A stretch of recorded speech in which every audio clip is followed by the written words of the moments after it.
Hi everyone, today we have a new video review, and as you can see, this time we are going to talk about fresh release from Zvezda. It's aircraft kit in 1/72 scale, and what we get here is the Soviet fighter aircraft. It's Yak-1. So as you can see, in 1/72 scale it might be an interesting offering for modelers who wanted to build this fighter, but they didn't have space for a bigger scale, so now you have a chance to get this one. And again, this kit was purchased with help of your donations, so some of you were asking to review it and donated to purchase this kit, so I'm really thankful for this, because without you it won't be possible to review it.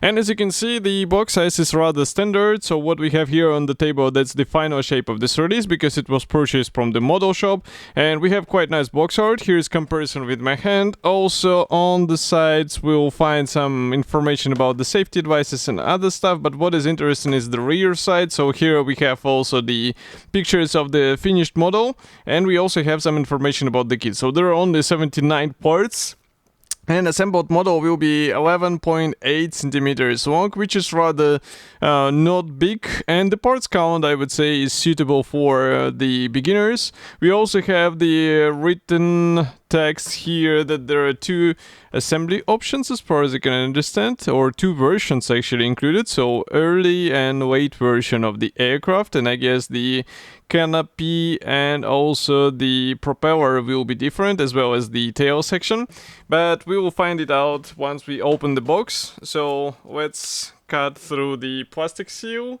and we will take a closer look together. In the meantime, I can also remind you that I reviewed the previous Yaks as well, so you can find the review on my YouTube channel, and it's quite interesting kits as well.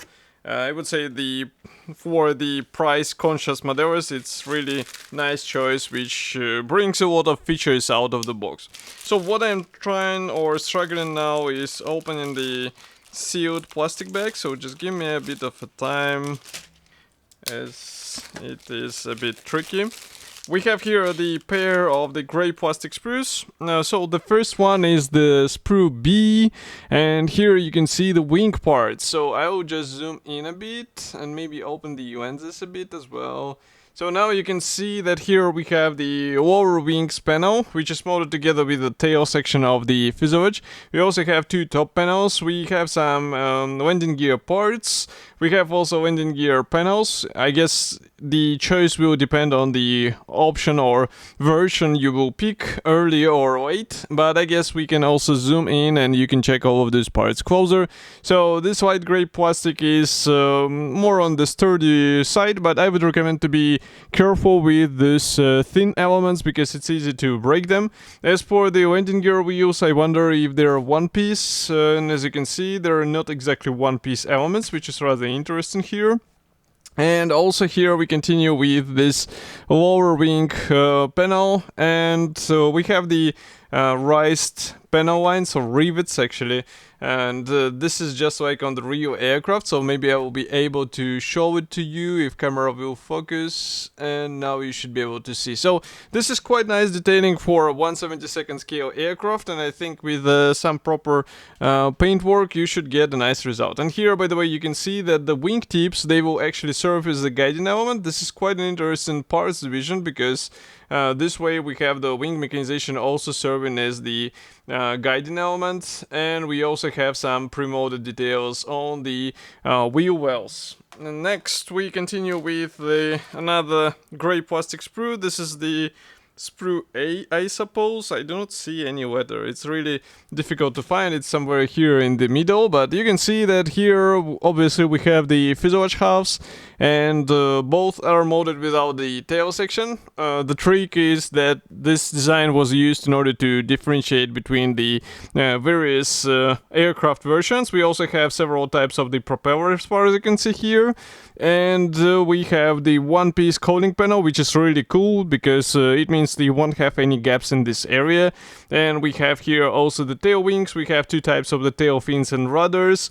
We also get the exhaust here, and that's pretty much all. I mean, I do not see a lot of features for the cockpit, to be honest, but I guess we should rotate the sprue and take a closer look this way. So first of all, you can notice that fuselage halves are detailed nicely. I mean, as much as it is possible for the Soviet aircraft, because they were not that generous on the external features, to be honest. And here we continue with the cooling panel, which I already said that it's quite nice. Here we have also the control stick, and also here we have the exhausts. Next, we continue with the pilot figurine, which is rather nice surprise because, again, not that many brands are actually including this bonus into their kits, but here we have it supplied in the standard package, and I think in 1/72nd scale it's even more interesting because of the small size. And here we have another fuselage half. Let's flip it over, and as you can notice, inside we have a bit more features on the cockpit area, and also we have the guidance pins, obviously. The same applies to this cooling panel, and this is quite a smart design, so I guess with the separate tail area in the bottom section and also the separate cooling area, it should simplify the smooth connection between the parts. But still, do not underestimate this kit. I guess some careful work is needed. Even though, I mean, I already say that due to the parts count, I think it's suitable for the beginners as well. So you can do, or you can get a nice result without a lot of work. So yes, we do get the two canopy types, and here you can see them on the sprue. What is a shame is that they are molded as a single piece part, so you won't be able to open the canopy. So this is rather strange in 2025, but maybe you can cut it through. Maybe there will be also some aftermarket additions, and obviously the aftermarket will require some additional investment. And there are no masks, of course. And as for the decals, those are supplied on the separate decal sheet. So I'll just close the lenses and zoom out. Here you can see the red stars. We have also the instrument panel dials. We have the stencils here, and everything looks rather nice. Of course, some of the symbols can be replicated with the paint masks. In case you are a fan of such stuff, then definitely go for it. But, well, it will require some experience in my opinion. And next we also have the marking guide. So just give me a second. I will open it. What is cool is that it is printed in color, and it means that it will be easy to understand what you have to do here and there. So maybe let's close the lenses a bit more, zoom out, and now you can see here the first 4 marking options. We even have the winter camouflage here. And I guess the main division is depending on the version of the aircraft, because here we have 5 more, and as you can see, these ones are coming in a green color, and we have a slightly different propeller type from what I can notice. Okay. And last but not the least is the assembly manual. So this one is printed as a black and white brochure, but this is not something unusual for Zvezda, so I don't think you will be surprised. As you can see, we have the short history note. We also have the assembly options on the bottom, so you can depict the aircraft in flight position, which is rather cool. And also on the next page we have the parts map. And next we continue with the air intake assembly and the propeller. So remember that you have to choose the propeller depending on the aircraft type you would like to copy. Then we insert the exhausts inside, and we continue with some cockpit beads. Here we have also the cooling panel. Here we have the cockpit floor and pilot seat getting assembled. Obviously, think about the seat belts, because even if you plan to install this guy into place, it's worth getting him some convincing seat belts, because it will be noticeable even in the closed canopy setup. So that's why I always recommend to spend some time on such simple upgrade and enjoy the results, because it's visible and it changes the overall perception of the model, if you can say it this way.